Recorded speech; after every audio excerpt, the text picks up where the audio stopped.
Makeup করতে চাই, makeup করতে পারি না। মেকআপ ঘেমে যায়, ভালো একটা ফাউন্ডেশনের নাম বলো। এসব কমেন্ট আমার কাছে অনেকে করে থাকে। তো আজকের এই ভিডিওতে মেকআপ করতে কি কি লাগে এবং কিভাবে মেকআপ করবে সবকিছু জানাবো। তো চলো শুরু করা যাক। তো প্রথমে স্কিনটাকে ক্লিন করে টোনার, ময়শ্চারাইজার, সানস্ক্রিন অ্যাপ্লাই করার পর প্রাইমার অ্যাপ্লাই করতে হবে। প্রাইমারটাকে কিন্তু স্কিপ করা যাবে না, কারণ মেকআপটাকে লং লাস্ট করার জন্য কিন্তু প্রাইমারটা অনেক ইম্পর্টেন্ট এবং প্রত্যেকটা স্টেপের মাঝে কিন্তু সময় নিতে হবে। তোমার যদি অয়েলি স্কিন থাকে তাহলে ম্যাট ফাউন্ডেশন, আর ড্রাই স্কিন থাকলে ডিউই ফাউন্ডেশন ইউজ করবে। আর ভালো ফাউন্ডেশন বলতে কিছু হয় না, তোমার স্কিন অয়েলি না ড্রাই সেই স্কিন টাইপটাকে বুঝে তোমাকে ফাউন্ডেশন চুজ করতে হবে।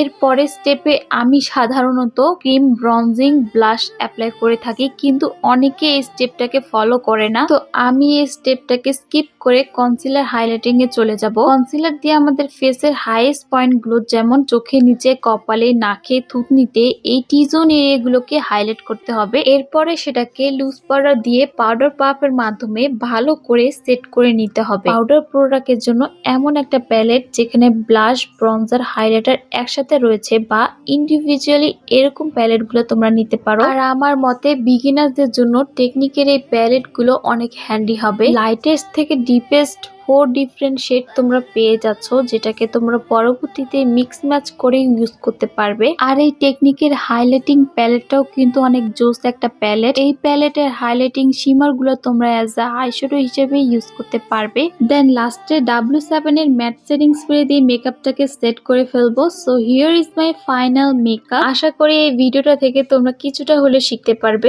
টু লেট মি নো পরবর্তীতে তোমরা কোন ধরনের ভিডিও চাও। তো আজকের জন্য এই পর্যন্তই, দেখা হবে অন্য কোনো ভিডিওতে। আল্লাহ হাফেজ।